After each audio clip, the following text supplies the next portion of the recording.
Hey everybody, welcome back.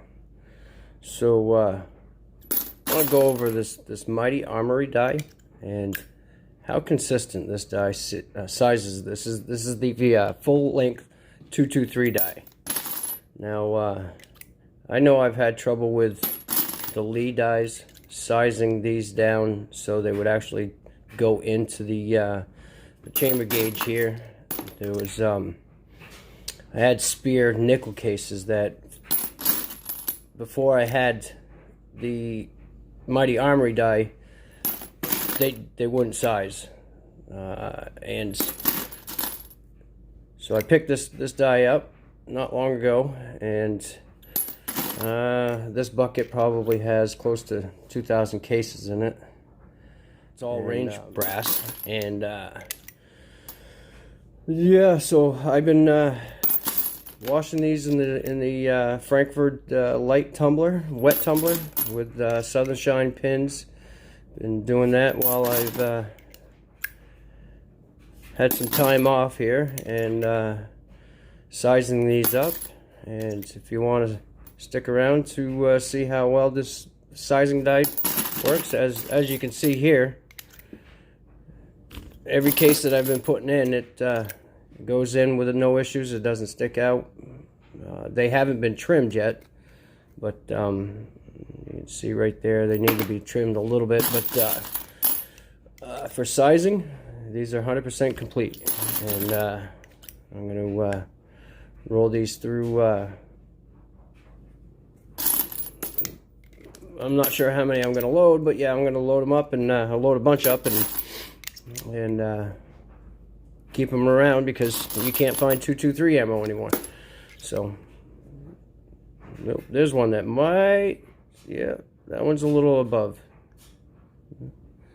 It would chamber. I just pushed it down in there a little bit, but that could be because of the rim of the case. Sometimes they get a little deformed, and let's see here. Sometimes the ejector will leave a little bit of ridge and it won't go into the chamber gauge. So yeah, stick around, and I'll run this sizing die into the press and get some numbers. All right, hold on. All right, so before I get over to the sizing, I'm going to swage these primer pockets and drill press, and I have the swager that came with the Lyman kit. Could use a new one. These bits are getting a little worn out. I do have a Dillon swager, but I picked this this drill press up for a Gerard trimmer that I have coming. It's a tri-way trimmer, so it will trim and chamfer and deburr the cases as you go in. I'll have a review when that comes in. But so yeah, right now I'm gonna trim out these primer pockets, and that way they'll take new primers. In some of these cases, they don't need to be swaged. They from factory, they have already been done. You know, they accept the primers. Like this one, no, that one, no, never mind. Yeah, this one here is good. Doesn't need to be cut out. Yeah. Using this drill press helps a little bit. Yeah, I could put it in a cordless drill, but this makes it a lot easier. I just sit right here and run right through these cases real quick.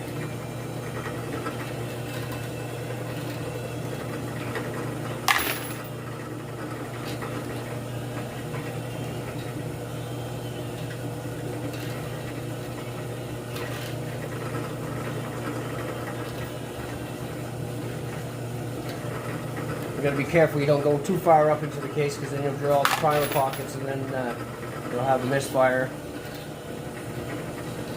or the primer will fall out.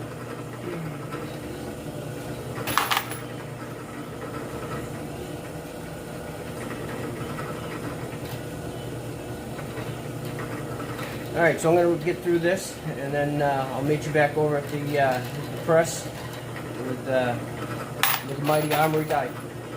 Alright, stick around. Alright, so I'm back at the bench sizing these cases now that I've got the primer pockets all swaged. going through, making sure they're gonna pass on the case gauge here. I usually, you know, use my barrel, and but 223, it's so much easier just using the case gauge. And as you can see, these ones that I've already ran through here are passing with no issues. And so it looked good. That one went in a little bit hard, but that's because the extractor mark from where it was fired before, but it definitely went in and passed on that gauge. So when I got this Mighty Armory die in, I tested out the other dies that I have. I have Hornady custom grade dies, and I have Lee die set. And I measured before and after both the length and the case mouth. So on the Mighty Armory, the average was 0.0054, and the standard deviations on that was 0.00134, and that was the length. On the average for the case mouth was 0.0046, and the standard deviations on that was 0.00498. And so on the Hornady die set, I had an average of 0.0058. Standard deviations were 0.00311. For the case mouth on the Hornady die set, average was 0.0095, and the standard deviations was 0.00574. Lee set, the average was 0.0054, so that was the same on the Lee set as it was the Mighty Armory die. Standard deviations was 0.00397, so that's a little high. It's definitely higher than the Mighty Armory die. So on the case mouth for the Lee set was 0.0095, standard deviations of 0.00173. Now, what does that tell you? Well, it tells you that the Mighty Armory is definitely more consistent as far as, you know, how it's sizing.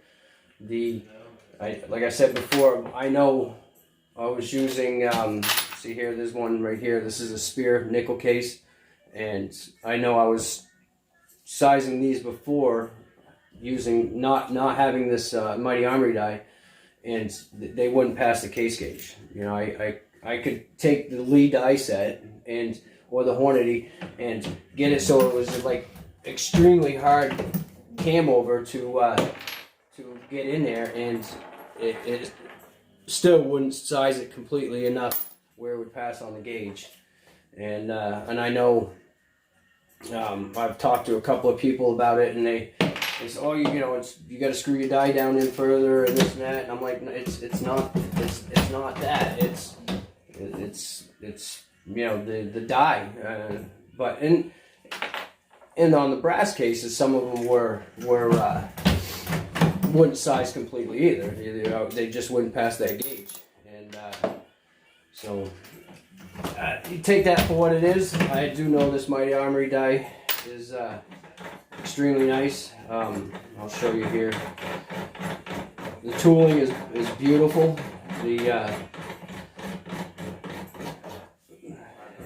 It's definitely a quality die, and they're not cheap. I know the price is pretty expensive, but so yeah, you can take your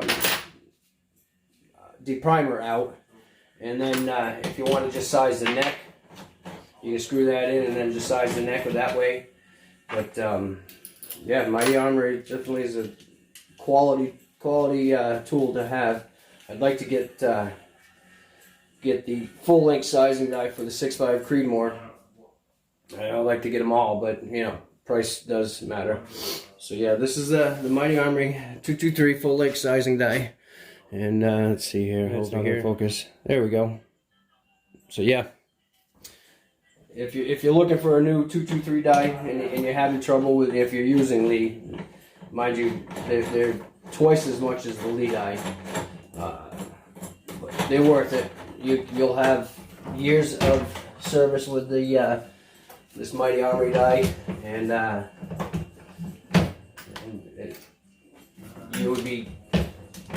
you'll see consistent results with this. That's for sure. So I'm going to finish these up.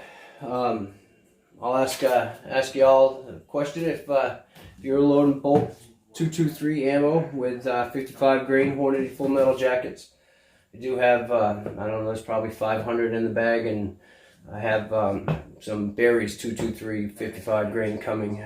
So anyways, powder, which would you choose? BLC for bulk loading or Winchester 748? I have 2 pounds brand new jugs of the 748, and I have about 2.5 pounds of the BLC too. And I want to load up at least 1,000 cases here and have it all bulk loaded. That way, this ammo shortage, I'll have plenty of ammo to shoot. So let me know in the comments below what you would choose for that, and if you're looking for a new die company, Mighty Armory, they have a Facebook page and a Instagram page as well as a website. So definitely look into them, and I'm glad I did. So all right, thanks for watching. We'll catch y'all soon.